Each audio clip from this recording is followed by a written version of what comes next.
Good evening and welcome to The Big Fight, a show that is young at 23, the oldest running debate show on Indian news television.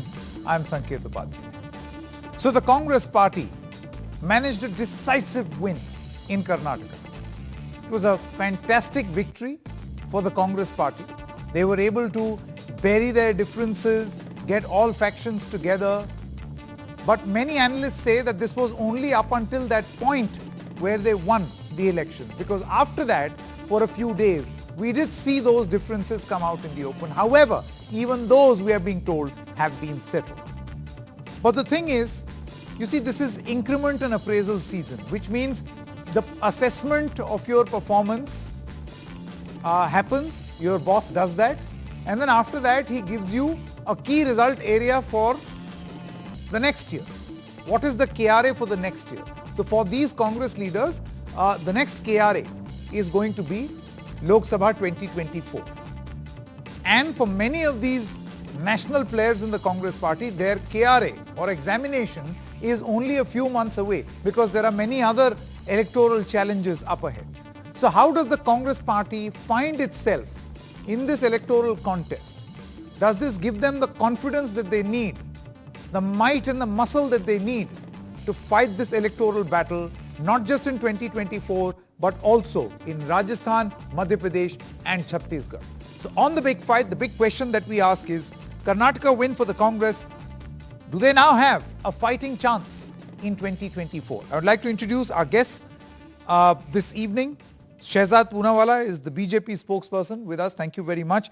Professor Geeta Bhatt is a political analyst. Thank you very much for joining us. Jayanto Ghoshal, senior journalist, is also with us. Madhavan Narayanan, senior journalist, in the studio with us. We also have Ghanshyam Tiwari, spokesperson of the Samajwadi Party. Kartikeya Batra is a political researcher. And Radhika Kheda, spokesperson of the Congress Party. Thank you very much for joining us, all of you. Post this verdict, there is also this, I wouldn't say speculation, but talk on whether the Congress can be a little bit more exacting or exert more as far as an opposition unity or opposition space is concerned. Lead more decisively in that opposition space. We're going to discuss all this and much more in this program. But as always, let's begin with what we call the first punch. Shehzad Poonawala, your time starts now. Well, those who are aspiring for a potential opposition unity should factor 2-3 things in mind. First of all, it is necessary to have party unity, and we've seen that the Rajasthan template has now been set in Karnataka, where even after the so-called power sharing formula, which isn't a people serving formula, there has already been a Mr. Patil, there has been a Parmeshwara, there has been a DK Suresh who have come out and said that we do not accept this formula. Now we've seen Rajasthan, we've seen Himachal, we've seen Chhattisgarh, where Congress versus Congress is happening at a alarming regularity and intervals. And therefore, what the Congress needs to first begin by is to ensure that its own house is in order, and different organs of the Congress stop fighting firstly, because it is all about the chair, and then the promises go behind and the people's promises are behind, and only the posts and positions are what is fundamental for the Congress. Secondly, one must also realize that in 2018, the Congress party had won in Rajasthan, they had won in Chhattisgarh, they had also stolen our government in Karnataka, and yet in 2019 the results in the Lok Sabha were completely different. Sure. And therefore those who were calling this election local till yesterday, when they are now enthusiastic in drawing a national implication, it only shows that this is overconfidence. Okay, fine. Your 1 minute is up, Radhika Kheda. I will come to you and you will have your right to reply and your say. Abundant amount of time will be given to accommodate your view. Professor Bhatt. Well, Sanketji, every state has got, its own dynamics, and Karnataka has got one template, so similarly Rajasthan will have a different template and so forth, and for Chhattisgarh and so on and so forth. For example, in Chhattisgarh, you see, whatever was promises which were made by the government, Baghel government when they came, they talked about liquor ban, but till date there is no liquor ban. In fact, the government is earning revenues worth 7,000 crores every year out of liquor. Similarly, various unemployment money which was to be given, that also has not been provided, and so on and so forth. Now, if you look at 2024, the mobilization of the opposition party, which already some of them have started for example, in the form of Third Front, That third front itself, if you look at the Karnataka template, JDS is considered to be a part of the third front, and the Congress win in Karnataka actually has damaged the voting pattern of JDS. 22 Muslim contestants were put forward by JDS, all of them have lost, and vis-a-vis, if you look at Congress, out of 15, I think 9 or 10 of them Muslim candidates have won. So ultimately, it is the Congress which actually has damaged the total consolidation of the opposition parties. Okay. Yeah, you see, there is a flip side to this argument also, but then we will come to that when we start the debate and the discussion. Jayanto Ghosha.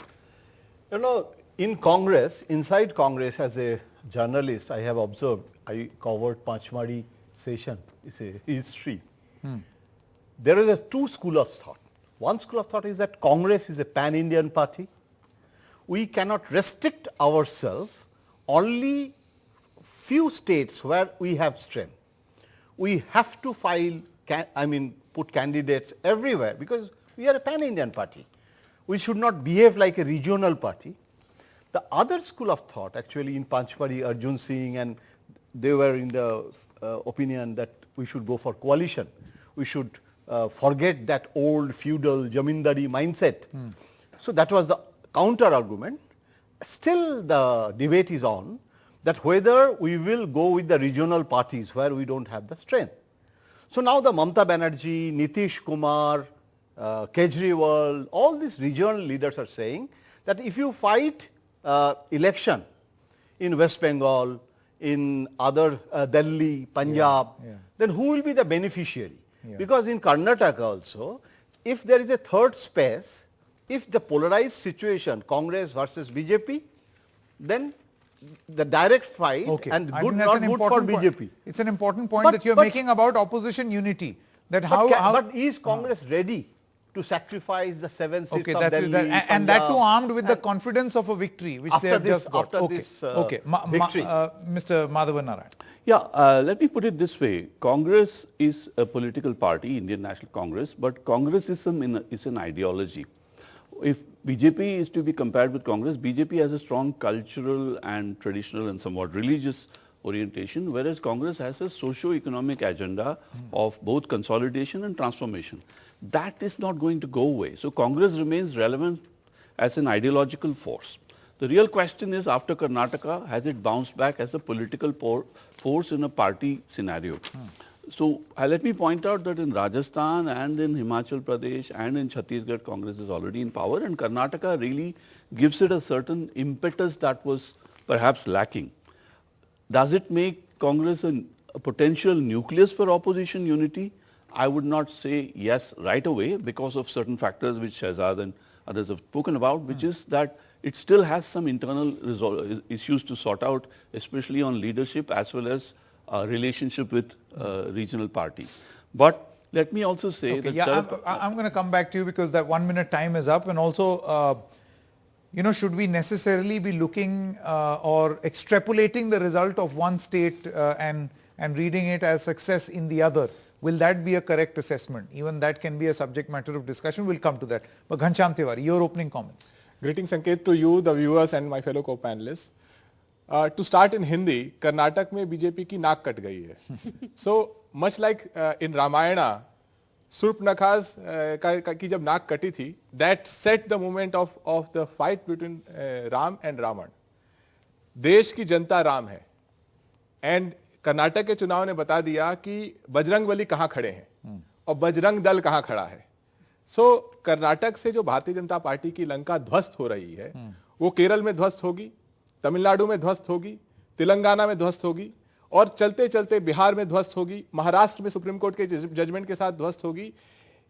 In essence, BJP is left with one boiling pot, which is Uttar Pradesh. And as a result of that, they will unleash massive propaganda and straight thuggery on people of Uttar Pradesh. But when BJP does not respond to the promises it made, does not respond to price rise, does not respond to unemployment, it is going to face this massive anger from people across the country that we want change. We want a prime minister who stands up, tells the truth. So you are of the opinion that the process of change has begun with Karnataka. अच्छा, नाक cut गई. I'll give you a right to reply on this naak kat gayi comment. Okay, but Karthike bata. Electorally extrapolating state election results to national elections is a little risky. Yeah. Election after election, we have seen that. Yeah. But does that mean that the Congress can't take anything away from Karnataka? No, of course not. I mean, you won a very big state. You won a resource-rich state. Organizationally, there are so many lessons for you. At least at the state level, you now know, which is something that has been known now for some time, but it's just been reinforced that in state elections, the BJP's national leadership, which is a big asset for it, is not as powerful as it is in the national elections so far. So this has implications for the upcoming state elections, one. Again, does it have implications in national elections? Time will tell. Maybe yes, maybe not. On the question of opposition unity, you're absolutely right. This could be a double-edged sword, right? If the Congress had lost Karnataka, then imagine what Congress's locus standi would have been within the opposition. Would have been really shrunk. But now that it has won, you run the opposite risk. Does it feel more emboldened than it should? Again, question that I can't answer, but things can go either way. So could this augur well or poorly for the opposition? Perhaps the Congress spokesperson can tell better, and we'll get to know over the next few months. But I am generally saying that lot of positives for the Congress organizationally, but electorally lot needs to be tested. Radhika Kheda, you see the Congress faces a problem of perhaps aspirations of many of your leaders coming to the fore, and this happens state after state after state, and then that becomes a breeding ground of what you call Operation Kamal, right? You look at Rajasthan, Sachin Pilot, Ashok Gehlot. You look at Madhya Pradesh, I mean one such leader is now with the Bharatiya Janata Party, you lost your government. Chhattisgarh, again same, you've got a problem going on. In Karnataka also, you had a similar problem, you managed that crisis well. It is a crisis managed, controlled, contained. I do not know for how long, but so far this is a simmering and a boiling pot. And to that effect, I want to ask you this question. Do you feel that you are unable to handle your crisis well? See, there was this rumor, and I'll say it again, like... and this is not in the context of Karnataka alone. I'll start with Karnataka and I'll come back to the rest. There was this rumor even when the elections were on that there is infighting between Siddaramaiah ji and DK Shivakumar ji. But we fought together, and that is why we managed to get the numbers that we did get. And BJP tried everything. Bajrang Bali, aapne bhi dekha tha last show that we were here, how Shehzad was reading out or Jai Bajrang Bali, and nothing worked. So, like I said, people are seeing through. They're seeing through that the message will even go to Northeast. The elections are there in Northeast also in this year. And when Manipur was burning, the Prime Minister and the Home Minister were doing their rallies over there, 40 kilometers rallies. And the fact, like I said, these are just rumors. Agar jhagda hota, we would not have got that mandate that we got. And coming to Chhattisgarh. Okay, yeah, no, Karnataka is done. I mean, so far as I told you, to your credit, this crisis has been resolved for the moment. I don't know how it will play out in the future. No, there is no crisis. But Rajasthan? Okay. Coming to Rajasthan, Chhattisgarh and Madhya Pradesh. Madhya Pradesh crisis is gone. He is with them, the same person who said that Bharatiya Janata Party is the only party in the country which is ISI certified. So, unko ye Mubarak. Second, we come to Madhya Pradesh and Rajasthan and Chhattisgarh. There is no crisis in Chhattisgarh. Bhupesh Baghel ji is leading from the front and there is no crisis at all. Coming to Rajasthan. ठीक है, Sachin Pilot ji may have his whatever, he has his things. It's a democratic party. Everyone's allowed to put out their views, but nothing has happened. And like I said, now they know that the Rajasthan government has come up with schemes like the health scheme. We have waived off the farm loans. The Bhilwara model during Corona, how we battled Corona. When the entire country was in shambles, Rajasthan was performing the best. So the problem, like I said, wo afwah jo hai na, that same thing happened during Karnataka after the results also. Ki ye chhod ke jayenge, DK, that is only afwah now. Punawala, I want to ask you this question. You see, there is a Congress model of managing a crisis where one tends to have a very protracted form of negotiation and then later they come up with a solution. Now the other model is the BJP. In this appraisal and increment season, one union minister has been super demoted, the other has been super promoted. Not a flower pot broken. Similarly, you remove chief ministers and dissolve entire cabinets. All of that has happened. We have seen all of that. Big violent changes that are engineered. Which model do you think is correct? This where you debate and discuss, or yours where you just execute? I have been patient for a long time, so I'll answer, and I'll begin by somebody saying कि हमारी नाक कर्नाटका में cut गई. 14, 17, 19, 22, 23 और अभी जो नगर निगम के चुनाव है उसमें क्या क्या कटा, रामपुर और आजमगढ़ में क्या क्या कटा, मैं अगर कहूं और अगर ज़्यादा ना लगे तो मुझे लगता है कि शरीर का हर अंग कट गया है। इस प्रकार से उनकी हार उत्तर प्रदेश में करारी हुई है। और मैं ये भी कहूँगा, क्योंकि हिंदी में उन्होंने बोला है कि ये तो मेरी सबसे बड़ी वैचारिक जीत है कि जो राम भक्तों पर गोलियां चलाते थे, जो राम जी के अस्तित्व को नकारते थे, आज वो राम जी की, हनुमान जी की बात करते हैं। तो मुझे लगता है कि देश के पटल पर अगर वैचारिक जीत किसी की हो रही है तो वो रोम से हटकर राम पर आने वालों की हो रही है। तो मैं इसका तो तहे दिल से स्वागत करता हूँ। अब आता हूँ एक एक करके इनकी बातों पर। देखिए, first of all, madam has recounted so many promises. Himachal, they had said 300 units of bijli will be given free. Instead, they increased the prices of electricity. And in Himachal, when a young lady went to ask Mr. Rahul Gandhi about the 1500 rupees, that has not been given yet. And apart from that, 3 rupees per litre of diesel was also increased. When Jairam Ramesh was asked about it, he was very angry about that question being posed to him. Perhaps he feels that question should not be asked. So I would like to know that the promise is being fulfilled. Now she said that, look, we have managed it. All of this is rumor. Then I don't know, but have you heard of a gentleman called D.K. Suresh? I don't know if he's spreading rumors. Shivakumar's brother. Oh, is he? I think he's also Lok Sabha MP. No, it could be a rumor. Yeah. We should not believe rumors. But let me tell you what D.K. Suresh said. And since you're confirming it's not a rumor, I am not happy. There's some time to go. Matlab, the Rajasthan template of political adultery and bigamy has started playing out in Karnataka, where the people give you a mandate for stability and you reduce it to instability. Mr. Madhavan, coming back to the main core issue, do you think post the Karnataka victory, the Congress party now faces or has an opportunity in front of it and also a big challenge? No, I'm inspired by my politician friends sitting to my right and left, and so let me start like them and say that in Karnataka the significance is that Congress emphasized on human development while BJP was emphasizing Hanuman development. Okay, and then Congress built an agenda-based coalition of a rainbow coalition which I call Satrangi, whereas BJP was stuck with Bajrangi. So for in this whole colorful politics, the question to ask is, what is more relevant to Indians? And to that extent, Congress has proved the point that real development happens at the grassroots and not in TV debates or in colorful jumlas. But let me come to the other point. Somebody mentioned IUML and Uddhav Thackeray being the partners for Congress. After all, Lord Ram himself won the war against Ravan by partnering with Sugriva, who is a drunken king, and then also taking questionable means to kill Vali. So our history and mythology are full of very strange twists. Now let me come to the main point. He talked about CAP, competitive politics. My own idea of Congress is that it's CAP, continuously aspirational politics. But having said that, let me take a dig at Congress. Congress, you mentioned appraisal and KRA. So let's use the corporate analogy. Congress is like a company which has a very good R&D department and also a very good marketing department, but it has a problem in HR.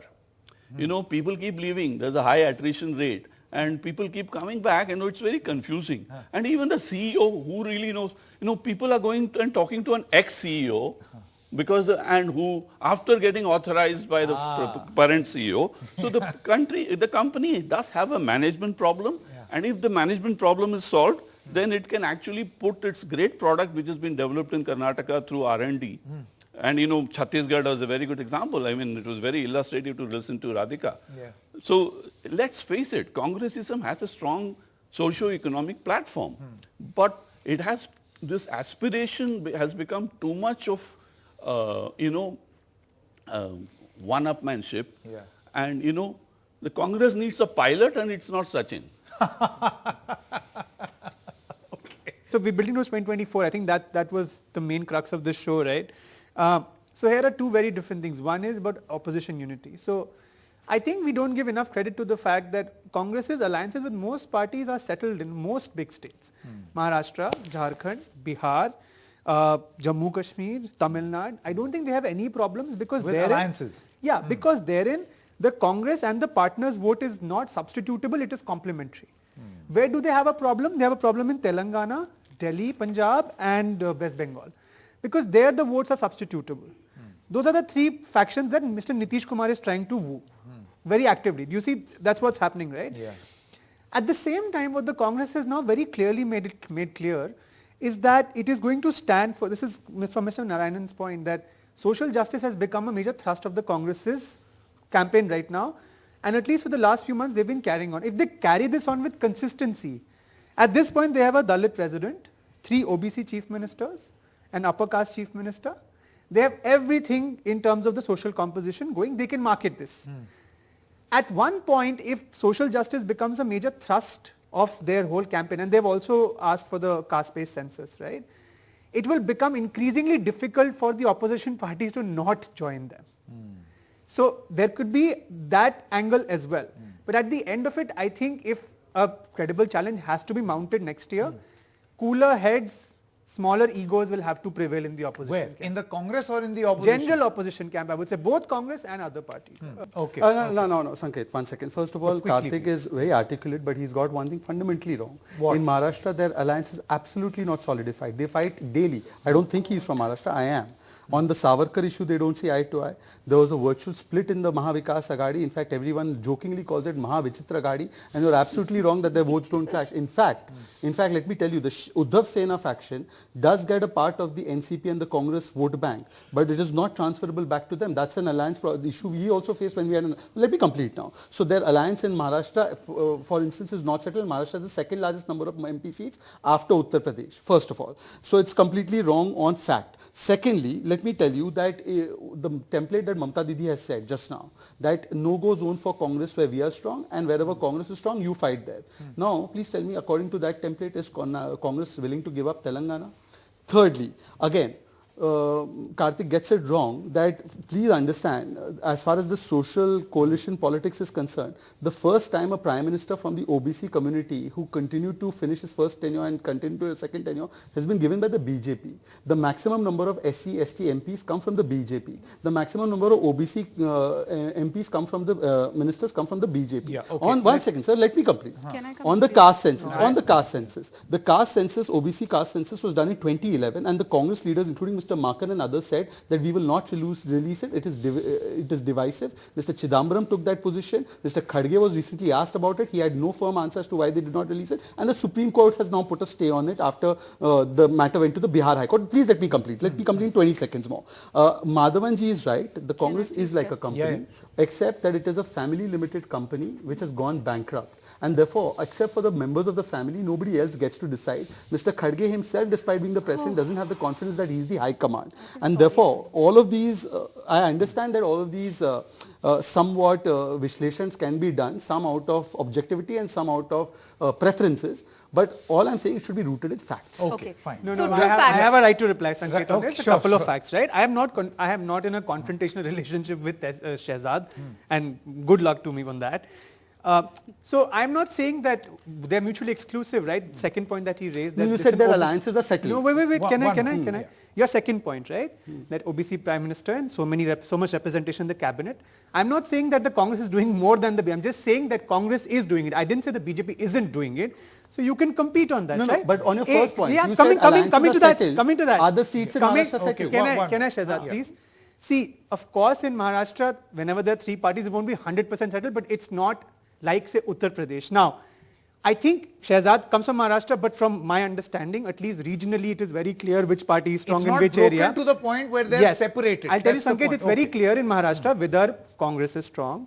Western Maharashtra, Marathwada, NCP is strong. Along the Konkan coast, the Shiv Sena is strong. So at least you have a starting point there, कि बंटवारा होगा तो कम से कम पता है हमें कहाँ से शुरू हो.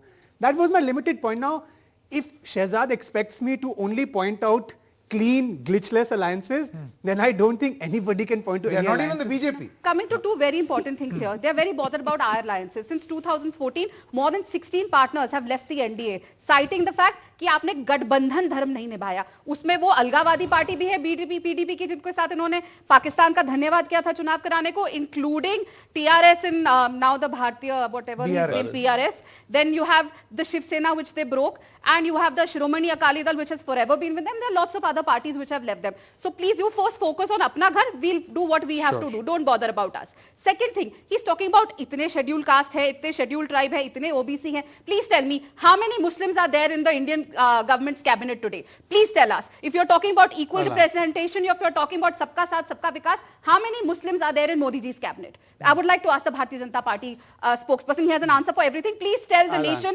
how many. Just a simple answer. कोई लंबी कहानी मत दीजिएगा, गाथा मत दीजिएगा, बस इतना बताइए. Do you want me to ask it right now?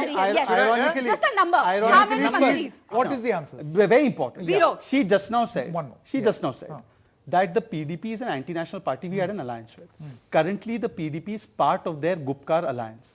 Please tell me, she's the national spokesperson of the Congress party. Is this her party stand that the PDP is an anti-national party? If it is so, why was they part of the Bharat Jodo Yatra? That answer should be taken from her. Indian voter, the average Indian voter, will focus on lived experiences, not on claimed performances. So that is where 2024 election becomes very important, because it's not about highways and airports, it's also about what does it mean for me, for the average Indian, and that will be a key factor. Okay, all right. Thank you very much. I've run out of time. And a credible agenda of the opposition. Credible agenda. Thank you very much for your time. Interesting discussion, and we'll have many more of such discussions in the build-up to the various state assembly elections and also the big contest of 2024. Thank you so much for watching The Big Fight. News continues on NDTV.